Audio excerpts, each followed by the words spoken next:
Mr. Philip Pasquale, President of the United Filipino Canadian Seniors in Manitoba Incorporated, for opening remarks.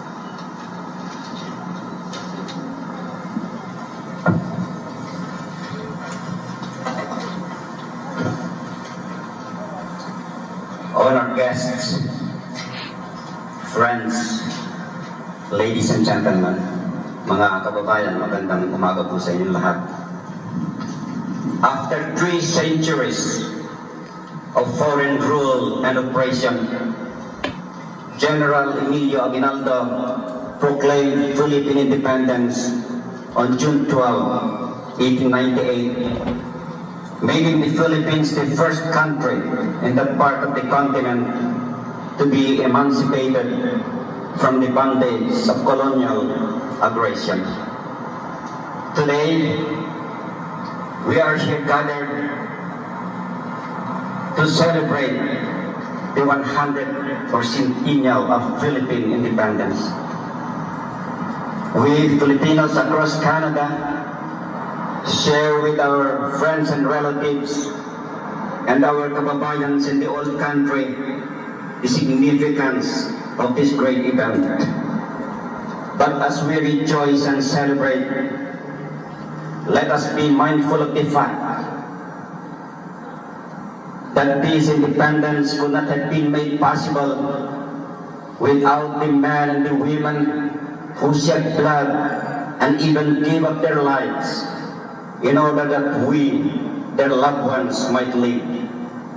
Not only the men and the women who fought hard and died in the battlefields, but those who used their pens and other peaceful means to achieve this freedom.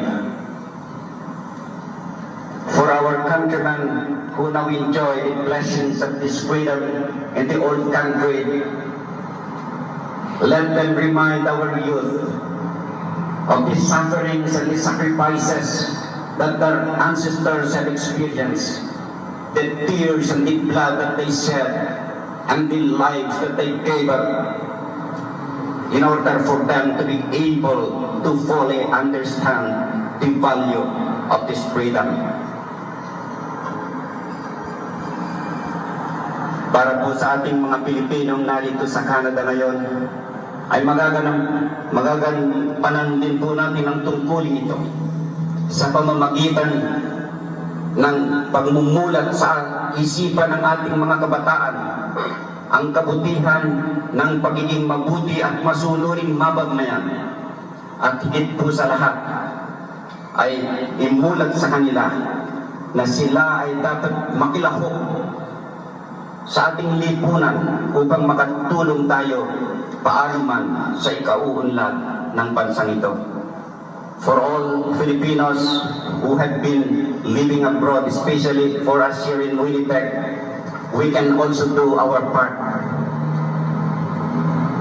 by giving our youth a glimpse of our history, of our rich and unique cultural heritage, but more importantly, by inculcating into their young minds the importance of being good and law-abiding citizens and being active and productive members of the Canadian society as well. Sa inyo pong lahat, binabati ko kayo ng ika-100 taon ng pagdiriwang. Mabuhay po ang Pilipinas! Long live the Philippines! Long live Canada! Maraming salamat.